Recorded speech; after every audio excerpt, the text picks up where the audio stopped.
أعوذ بالله من الشيطان اللعين الرجيم. بسم الله الرحمن الرحيم. الحمد والثناء لله رب العالمين بارئ الخلائق أجمعين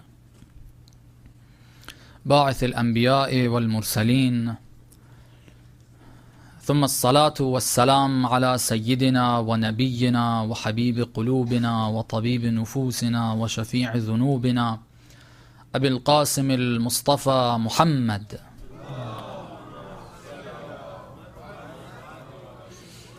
وعلى أهل بيته الطيبين الطاهرين المعصومين المكرمين المنتجبين، لا سيما بقية الله في العالمين، روحي وأرواح العالمين لتراب مقدمه الفداء، ولعنة الله على أعدائهم أجمعين إلى قيام يوم الدين. We're trying to talk about some of the examples of ubudiyyah, being and becoming the slaves of Allah subhanahu wa ta'ala, serving Him in all dimensions of life to be able to reach the final destination, which is He Himself, Allah subhanahu wa ta'ala Himself, the liqa of Allah. We want to try to accomplish that by serving Him in all dimensions of life.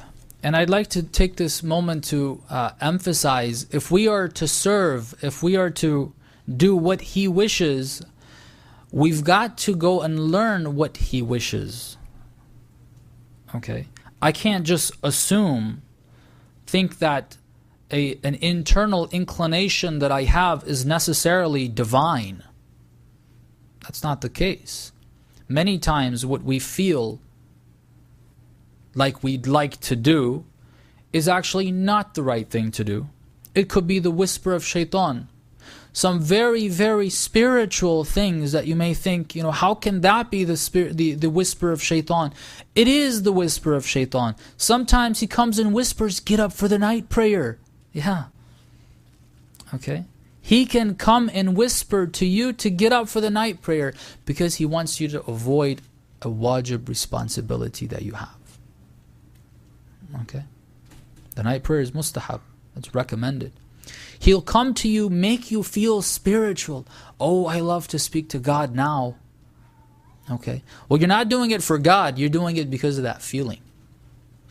You're doing it because you like it. You enjoy it. You're not doing it because of God. If you're doing it because of God, it doesn't matter how I feel. It matters what He wants. I look at my situation, there's an obligation. If I get up, I haven't been able to sleep enough. If I don't do this right, tomorrow I'm not going to be able to take care of my responsibility. Nope, I'm going to sleep in tonight. And I'll make it up later. I'll do the qada, because you can always make up the qada. We have loads of hadith on that. Right? So sometimes what we feel is right is absolutely wrong. Don't go with your feeling necessarily. Go learn. We can only touch on a few topics here. Whatever speaker comes is going to only touch on a few topics. And the more you get into the details, the more difficult it is to discuss. And we can't discuss. Even in the workshops, a lot of the details are missed out on. You got to go and learn. You got to spend time learning what He wants from us. So that's very important. Now, what we were talking about was in marital life, a very dangerous area to discuss and to talk about. But I feel it's very necessary, very important that I do so.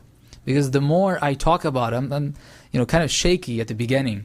All right, should I talk about this? Should I not talk about this?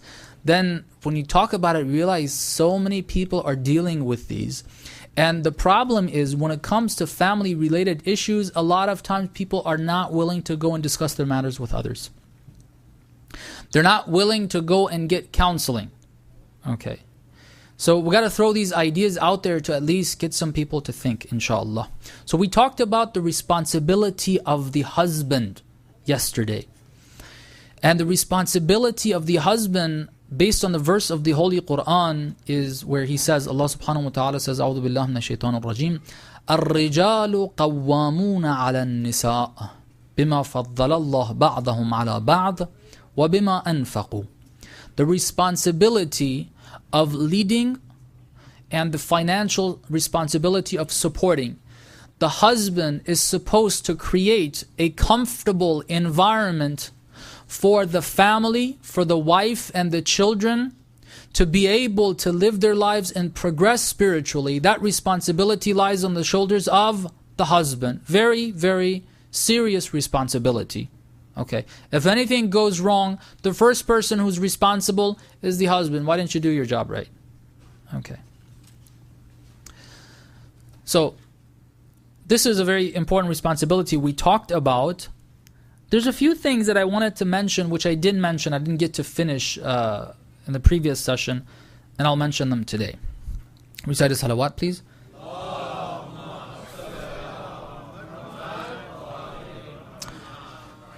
One of the things that a lot of times when we're told you have the authority, you're supposed to take care of something. Okay, here's a project even, outside of family. Here's a project you need to take care of. There are good managers and there are bad managers. One of the ways you can become a very, very bad manager, if you're dealing with people and you're supposed to be managing people, is that you want to interfere with every single decision. Okay. Micromanagement. Do this way. Okay. When you want to, like simple examples, okay. They buy, let's say, a trash can from the store. Like, no, this is not good. You got to take it back, get this particular one. Then you want to take the trash out. You're like, no, this is how you got to do it. Everything, I have to interfere with everything. And things have got to be the way I want them. Okay. Everything.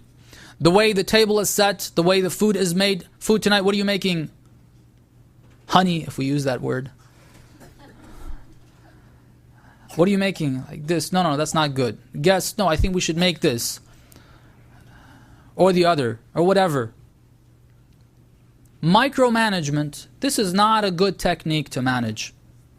Whether you're managing a center, you're managing a company, you're a CEO, whatever you are, this is not a good way of managing. This is not a good way of leading. Do not get involved with micromanagement. It creates a lot of problems. It creates friction. When you're dealing with your wife, don't do that. When you're dealing with your children, don't do that. If there's something that they need to do, let them do it their way. Okay? Not necessarily the way I want it, very specifically. That's one. Along the same lines, a good leader is someone that empowers the people that he is leading. He gives them guidance so that they use their talents, allow their talents to flourish in moving in the right direction. That's a good leader. Okay. Instead of blocking it in micromanagement, say, no, this is how you're going to do it. Every time I've given it to you, you don't deliver, you make a mistake. No, this is how you're going to do it. I'm going to take control of this. Also in centers, you give something to the youth to take care of. They don't deliver the first time. Like, okay, that's it. We're not going to give it to the youth. They can't do it. Don't do that. Okay? It's first experience. Give them a second chance, third chance. Let them develop. Okay? And don't think delivering is the way you wanted it. This is another mistake that we make in our centers as well. Okay? We have a certain definition. Things have to be like this. They have to be organized in this very particular way. And if they're not, they didn't deliver. No, actually, that particular way you want to manage it is going to push people away. Let them do it. They can do a better job in bringing people in and allowing people to enjoy, for example. Okay. So a good leader is one that empowers the people who he's leading. Give them guidelines. Don't interfere in the very detailed specifics. Okay. And allow them to use their talents to do it. I usually do it this way. Okay. Let he or she do it a different way. Let your wife do it a different way. All right. These two are, by the way, kind of different, and I'll get more specific too in regards to what I meant by micromanagement. Micromanagement, what I'm trying to get to is about what we actually interfere in. A lot of issues have nothing to do with our leadership. You don't need to interfere with every little bitty detail of life, of how your wife wants to live her life or how your children want to live their lives. Okay? there are certain general guidelines. You want to make sure the direction is an Islamic direction, and we don't go off course. And the financial direction is also right. We're managing things appropriately. That's what we need to manage. Okay? But interfering with every single thing that wants to happen in this house, that's none of our business. Okay? But in the leadership one that I'm trying to give is that in issues that we do need to get involved with and we do need to provide instructions, the proper way to do that is to give an instruction that this person can think about and understand and consider that their direction, their goal. This is how I want to do it. This is what I need to do. But then how I'm going to do it, let them do it the way they are talented to do it. All right? Another thing, more specifically legal, okay, and this is where, that issue of obedience that we talked about very briefly, and we'll be talking about a little more as well, that they say, okay, the wife should be obedient. In what areas? In everything? In how the kitchen looks? In, I don't know, how you want to put the furniture? What type of furniture you want to buy? How the bedroom is going to look? What type of clothing she wants to wear? Okay. She needs to be obedient in all of that? No. That's not wajib for her to be obedient in all of that. And it's not a good idea, as I said in the micromanagement thing, it's not a good idea to interfere with a lot of these issues. But on top of it not being a good idea, I want to say the expectation of obedience on one of the issues that I feel I've seen plenty of times on food. Okay. What the food is going to be, how it's going to be, the spices, I don't know, the salt or whatever it is. All right? She doesn't have to be obedient. You don't like it? Go cook yourself. Okay? Bring somebody else. Go buy it from outside. This is the way I'm going to do it. All right? She has no responsibility to listen to you in that regard. Okay. No wajib response. We'll get to that. Right now we're addressing brothers, okay? Sisters, we're laughing.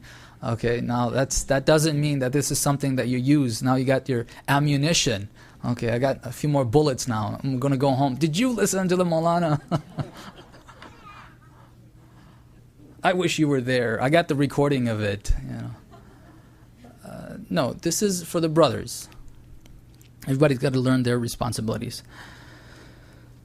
Another thing which is very, very important is a good leader allows those whom he's leading to make mistakes. Let them make mistakes. If they are mistakes, that's another thing, okay? A lot of times we consider things mistakes that are not actually mistakes. Okay? There's a particular way that I like to do it, and if it's different, then I consider that a mistake. Okay, sometimes. But no, let them make mistakes. One of the reasons why I feel the young adults, okay, have not developed that ability to make wise decisions is that we haven't enabled them. We have not given them the opportunity to make decisions and see what it's going to result in and make a mistake and see that they need to be responsible for it. Okay. Let them make mistakes. Allow them. As I said, if you see them making a mistake once, that doesn't mean you stop it. Or no, this is how you're going to do it. Or you can never do it. And we start getting on to them. Al-ayadu billah, if it's between husband and wife, the husband getting on to the wife and putting her down like this is very, very wrong. Very wrong. Okay. Especially when it becomes a habit to say, yeah, you're always like this. You always do it like this. You always make that mistake. How many times do I need to tell you this, that, the other? That type of a language is very, very wrong. Okay. We shouldn't have that. Okay. Let's move to the women's responsibility. The sisters' responsibilities are very important. Okay.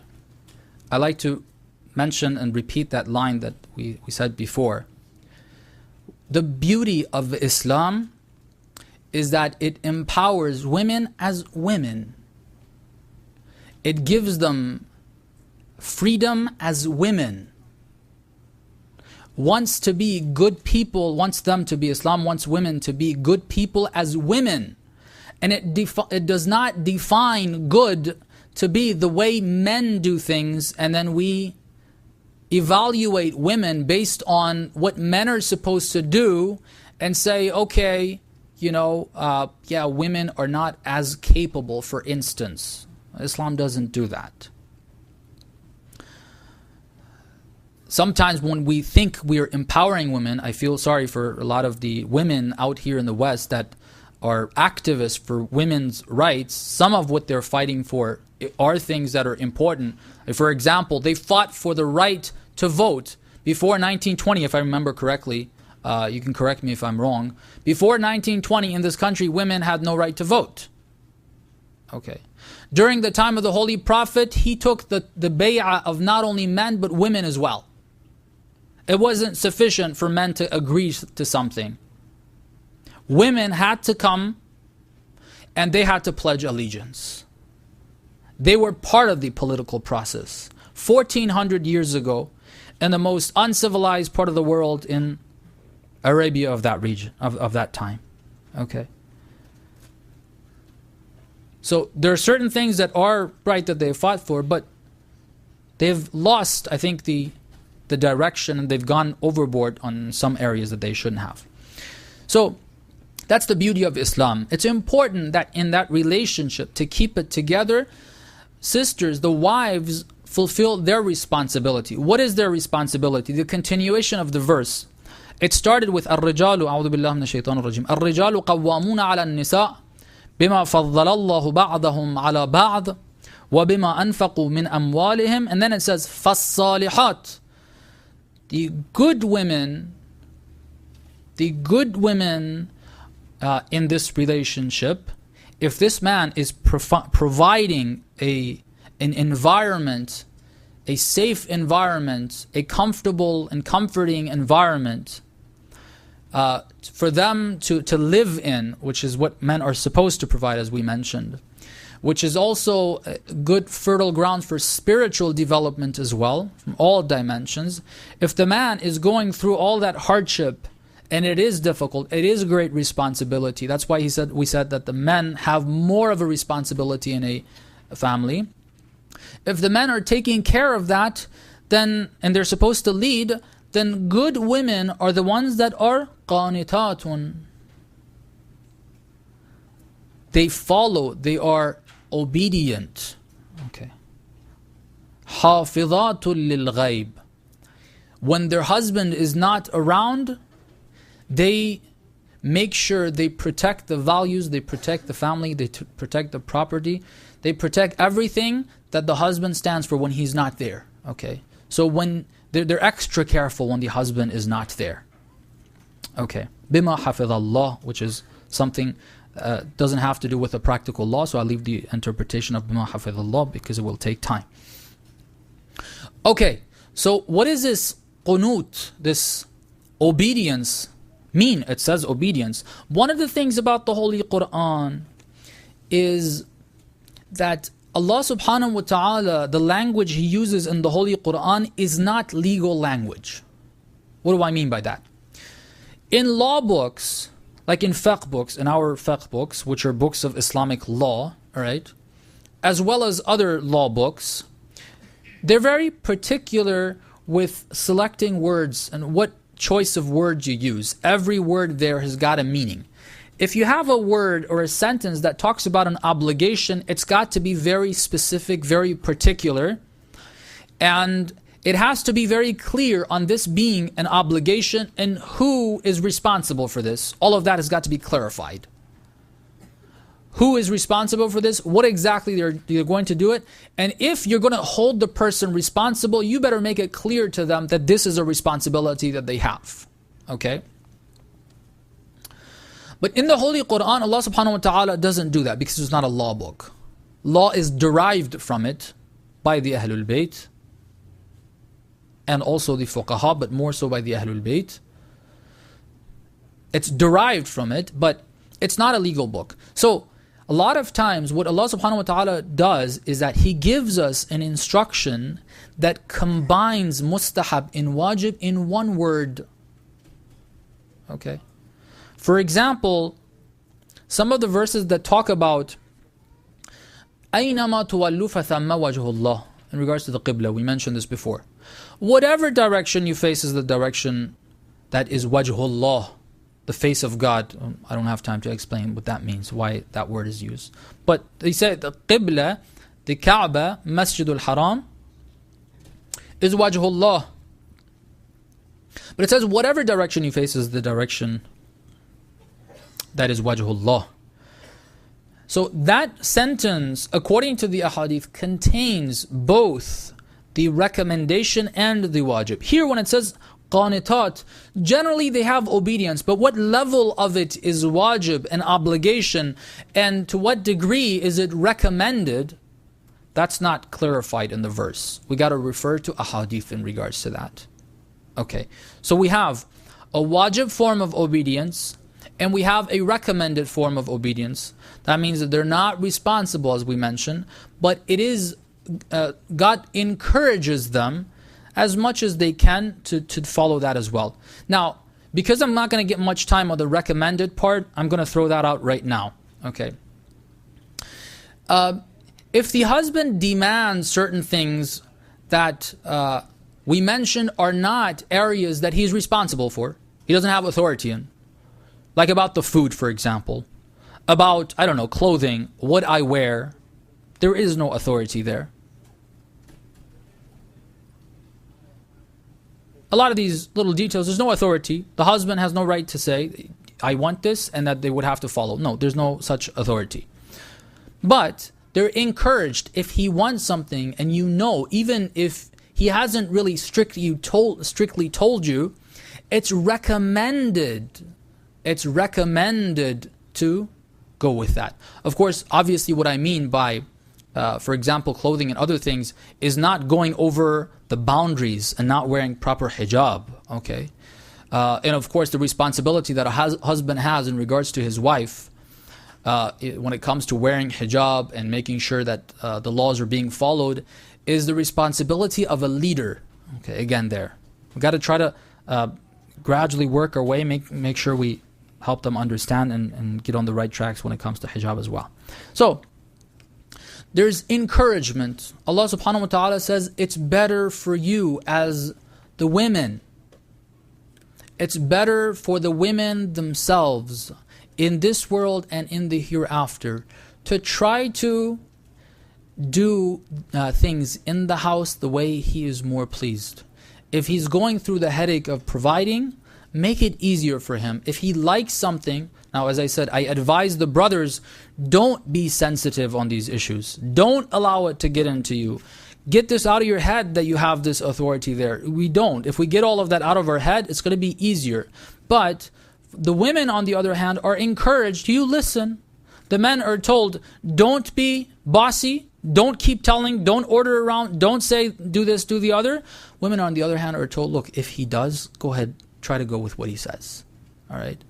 So that's the recommended qunut and obedience that is talked about. But the wajib obedience that we have, there are two things. First, recite a salawat, please.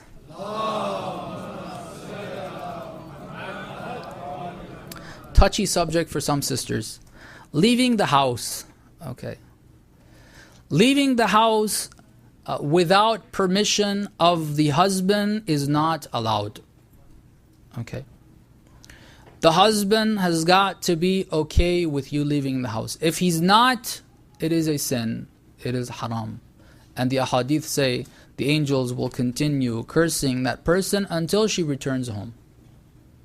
Alright. It's pretty serious. One thing to clarify on that is, before I get to some of the more important points regarding that, this doesn't mean that every time some people, even religious sisters who have a good relationship with their husbands are okay with them going out, they ask this, that Are you trying to tell me every time I want to go out, I need to ask him? Okay, like he's not home. What about that? Okay, he's at work. If I give him a call, he's going to be like, what the heck are you doing calling me this time of day? Okay, and I want to tell him I'm going for shopping or something. He's like, you always do that. What are you calling me for? And he'll be angry at you. No, that's not what it means. What it means is that the husband has got to be okay with it. All right? Doesn't mean you necessarily need to ask at that moment. You need to gather, speak to your husband, try to clear this up. Okay? Some husbands are like, my wife's going out shopping. Okay, so, all right, what's new? All right, that's fine. I don't have a problem. You can go shopping. I want to go to my friend's house. Okay, there's certain friends that I know she has. Okay, you want to go over there? It's fine. I don't need to know. I'm not particular about that. Some husbands are not as easygoing. Okay, and, they like to know. If they come home and she's not home, they start freaking out. And they have loads of suspicion about where she might have gone.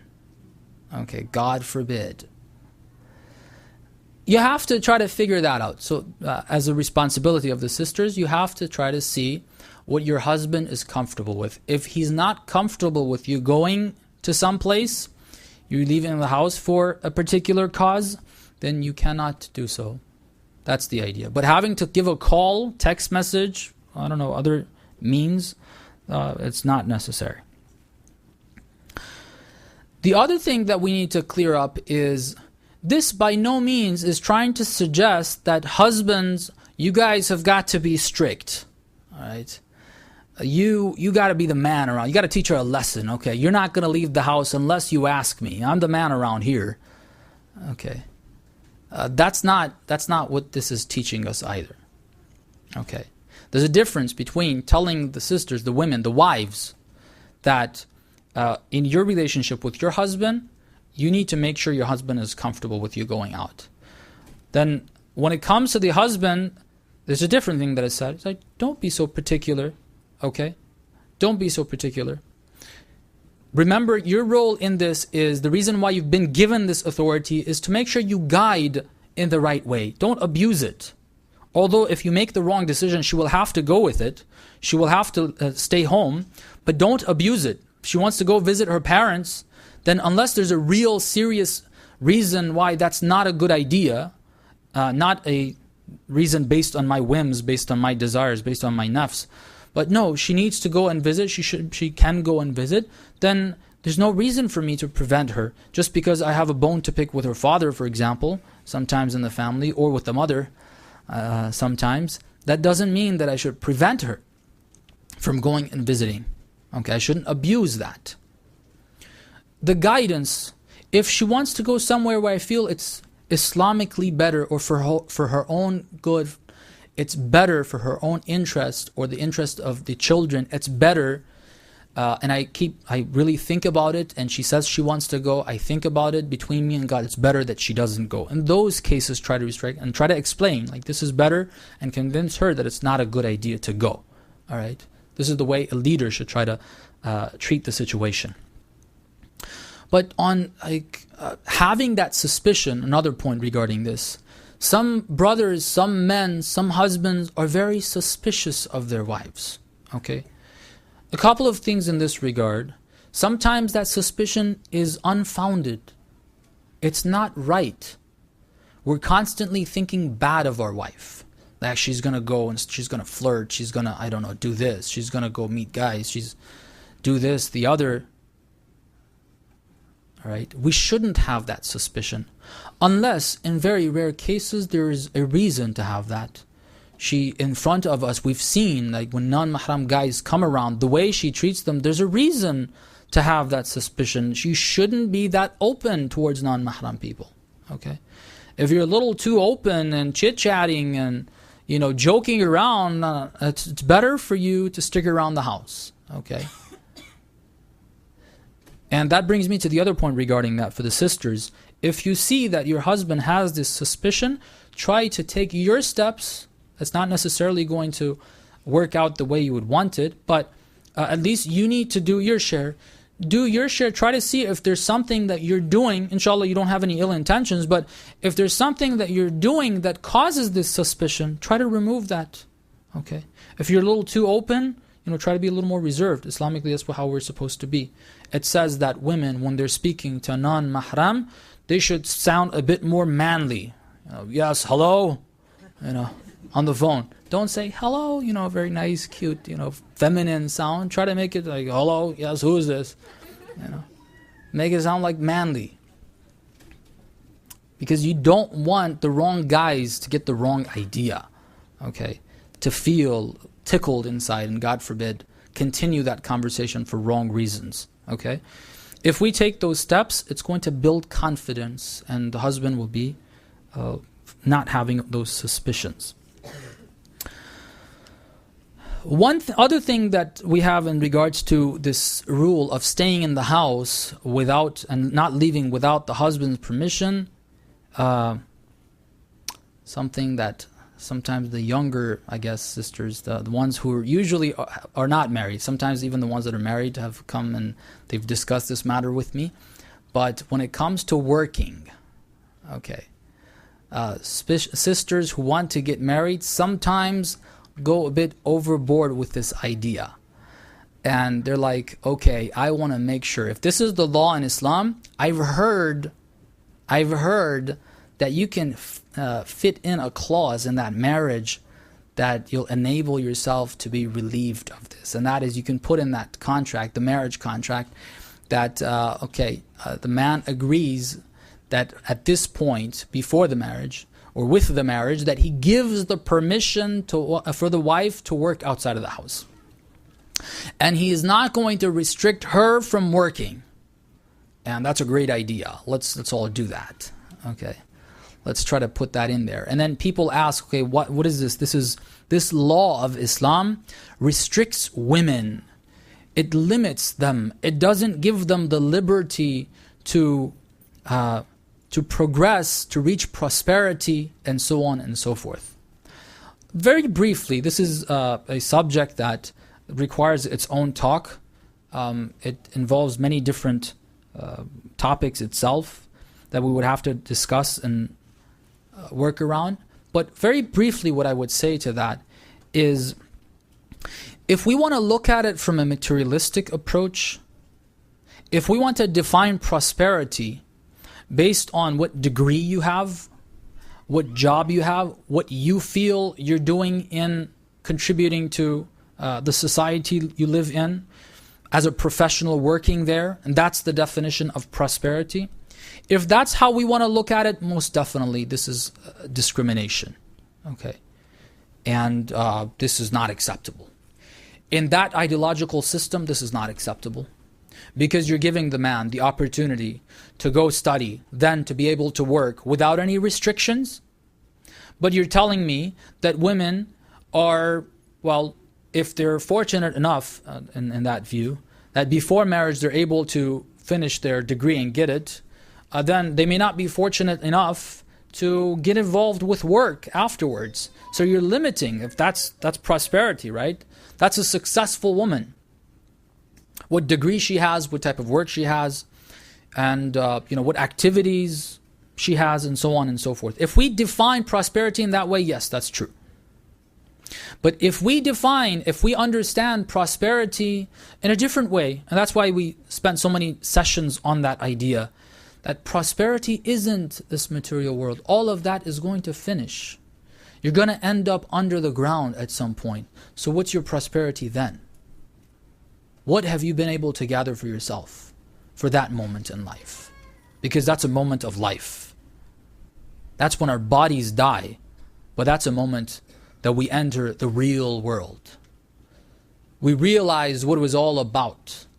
Okay. So what do we have for then? If we look at prosperity from the correct perspective and understand the whole system and identify prosperity based on that, by realizing what the system is all about, how it works, what this is all going to lead to, that prosperity is temporary prosperity. It's not long-term. Long-term prosperity is servitude of Allah subhanahu wa ta'ala, All right? And our contribution to the society, something that we don't take into consideration, unfortunately, if anything, very little. I was going to say at all. We don't take into consideration at all. In Western culture, it's not something that is considered contributing to the society we live in. But it's the best form of contribution, and that is to produce better members of the society, healthy members of the society, having children and raising those children, okay, which requires its own talk. I don't have time for that. So that's it with that responsibility. The next responsibility that we have is related to the intimate relationship between the husband and the wife. The first thing that I need to say is the Holy Quran discusses this. The Ahadith discuss this. Alright? There are lectures that the Holy Prophet and the Ahlul Bayt have given to people. Alright? So don't come tell me this is not appropriate for a lecture. Okay? Yeah, there are certain details that need to be discussed, questions asked in private sessions. That's a different thing. But there are certain things that need to be known by everybody. Okay, it's a good thing to know them. It's better, instead of getting that education from the society that we live in and just without the Islamic information enter marriage, it's better that we get it from the Islamic sources. And you'd be surprised. Sometimes people worry about the youngsters. You'd be surprised what they know. Okay, don't judge them by their innocent looks. Okay, they know a lot more than what you think. I don't know how many of you guys were raised here, but yeah, I was partially raised here, and I know what I knew, okay, at those ages. Even in Iran, what I knew and what, yeah, I won't get into the details.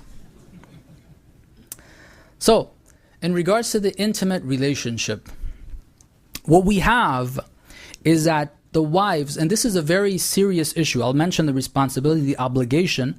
The obligation, when that verse says, فَالصَّالِحَاتُ قَانِتَاتٌ, based on what is discussed after that, that idea of hitting, remember that idea that we talked about?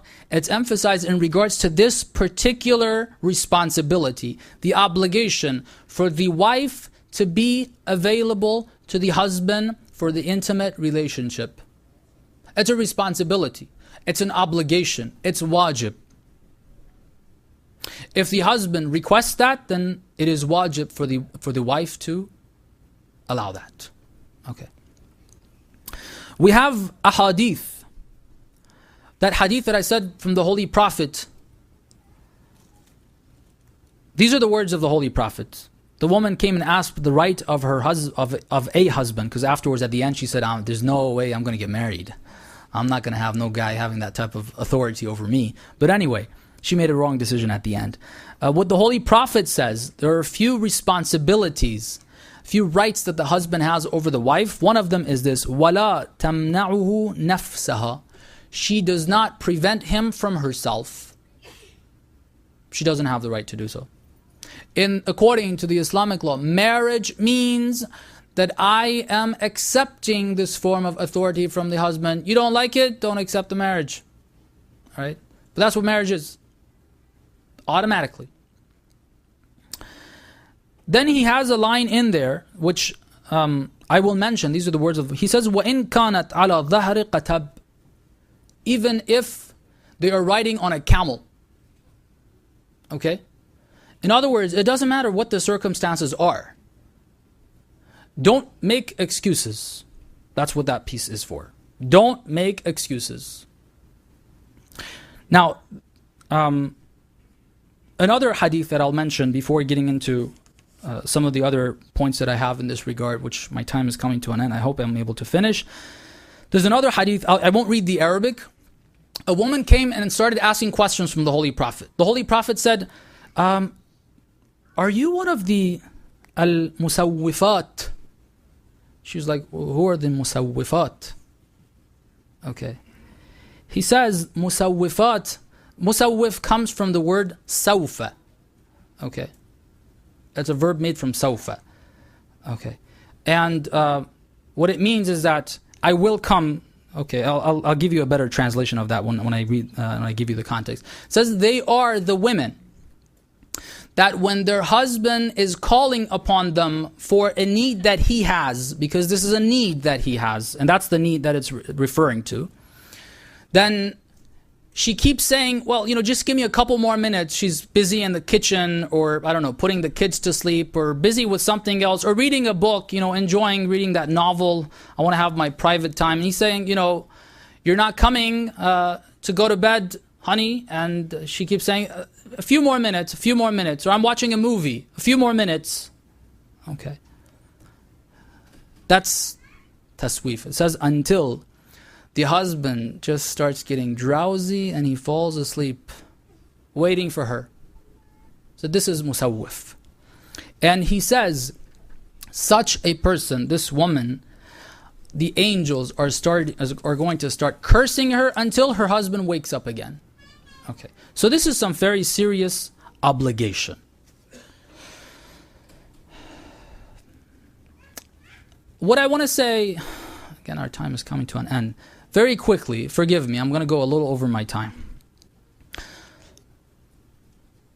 There are a lot of problems that arise from this. I was listening to statistics in the Islamic Republic of Iran, a country that has not even half, not even a fourth, maybe 1/10, probably even less than that corruption that you have here.